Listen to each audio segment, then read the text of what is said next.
tudo bem com vocês? Eu havia gravado um vídeo no qual falava sobre sono da alma, purgatório e aniquilacionismo. E para explicar esses termos e explicar por que a doutrina bíblica refuta a ideia de sono da alma, aniquilacionismo, bem como de purgatório, um dos textos utilizados por mim foi exatamente Lucas 23, o versículo 43, quando Jesus dá a resposta a um dos malfeitores que confessou o seu pecado e que pediu que Jesus se lembrasse dele. Jesus disse: "Te digo, hoje mesmo estarás comigo no paraíso." Através de uma pergunta feita no comentário desse vídeo, estou gravando esse vídeo hoje. Há contradição, Jesus dizendo que hoje mesmo estarás comigo no paraíso, quando ele estava em sua morte. Há contradição com João capítulo 20, versículo 16 a 18, quando ele aparece já com o corpo glorificado a Maria Madalena e diz: "Não me toques porque eu ainda não fui para o Pai." Assista esse vídeo até o final e vamos tirar essa dúvida.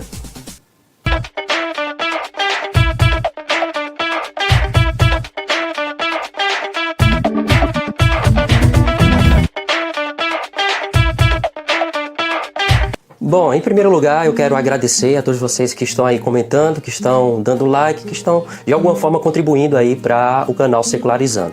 E quero agradecer essa pessoa, não vou citar o nome por questões éticas, mas eu quero agradecer essa pessoa que me parabenizou por eu estar seguindo os caminhos do Senhor e pregando a palavra.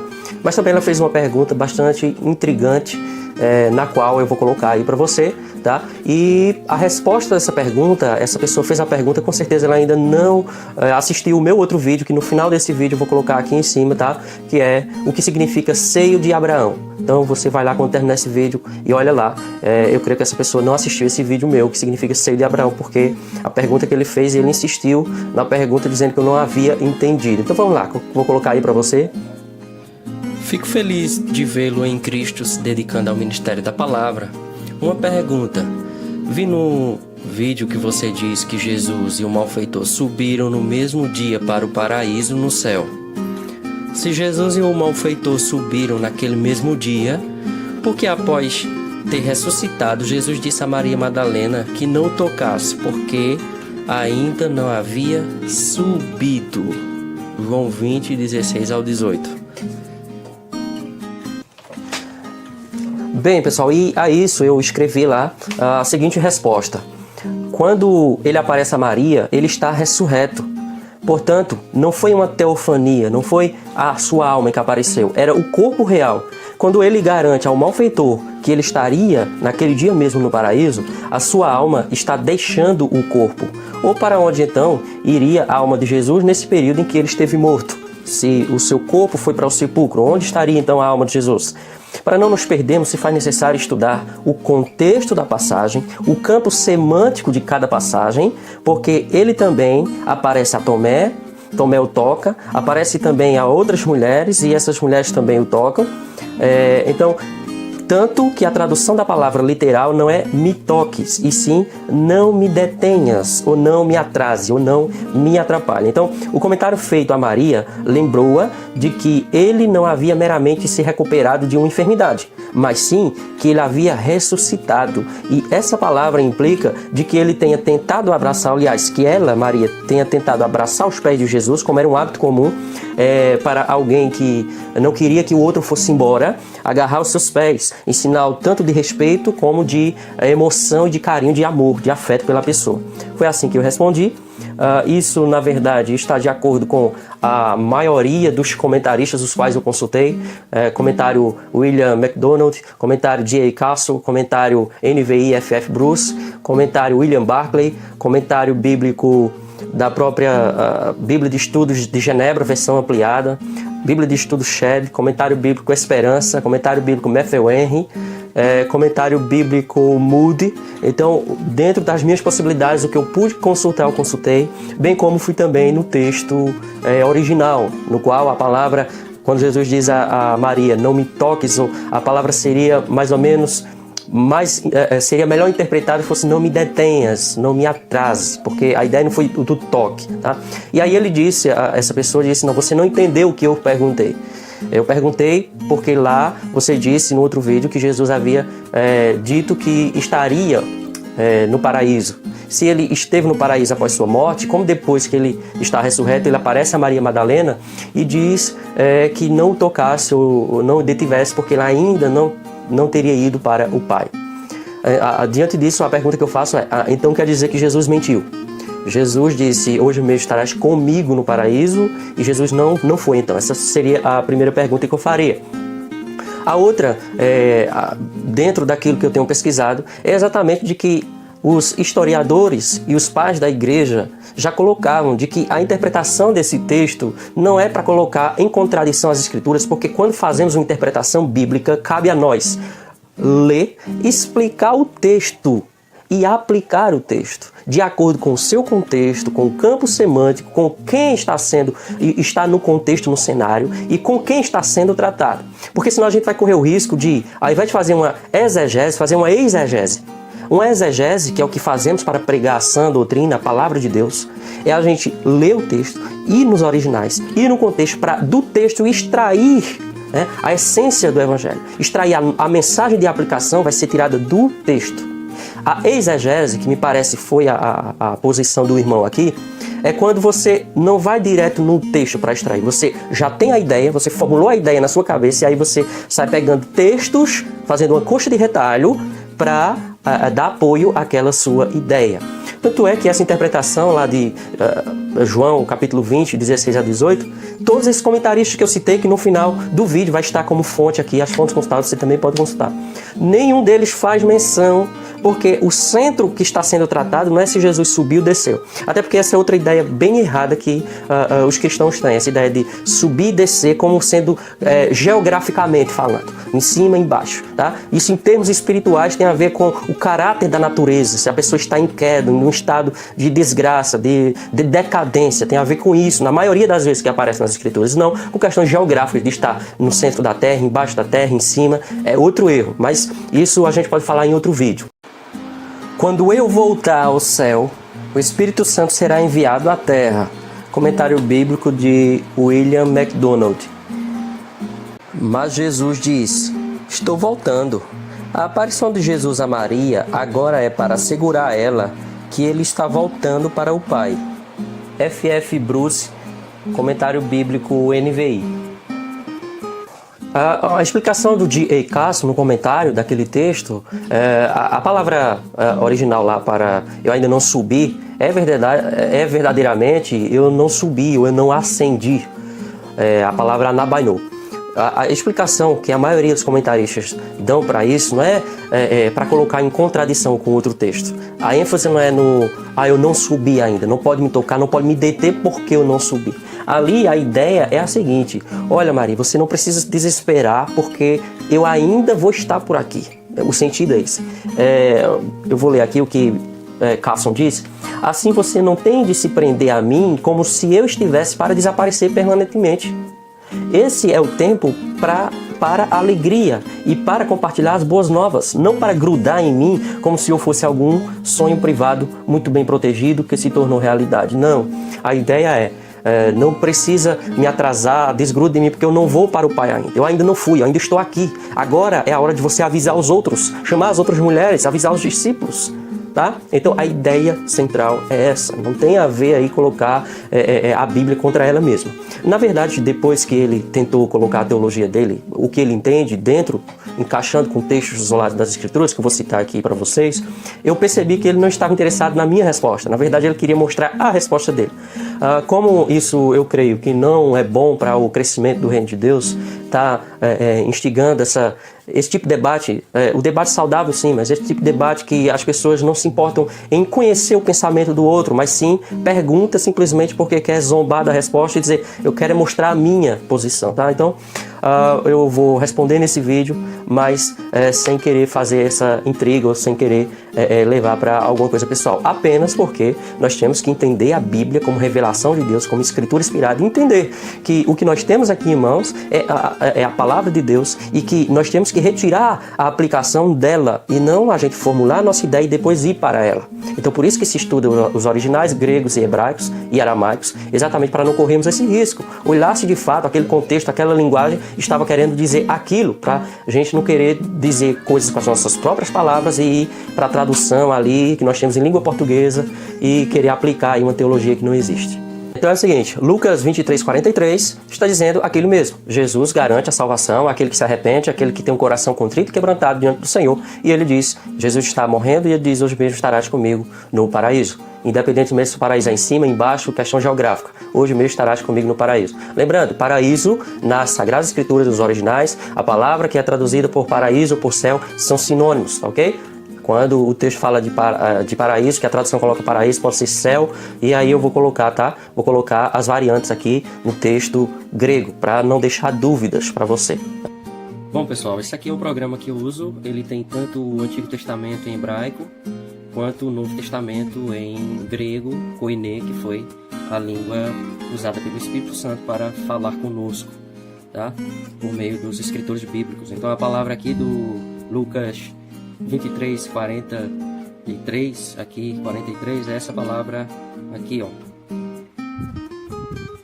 Essa palavra que no original é paradeisos, que significa céu ou paraíso, ou como os persas interpretavam, um grande cercado, reserva, região, ou jardim murado, ou parque de recreação, tá?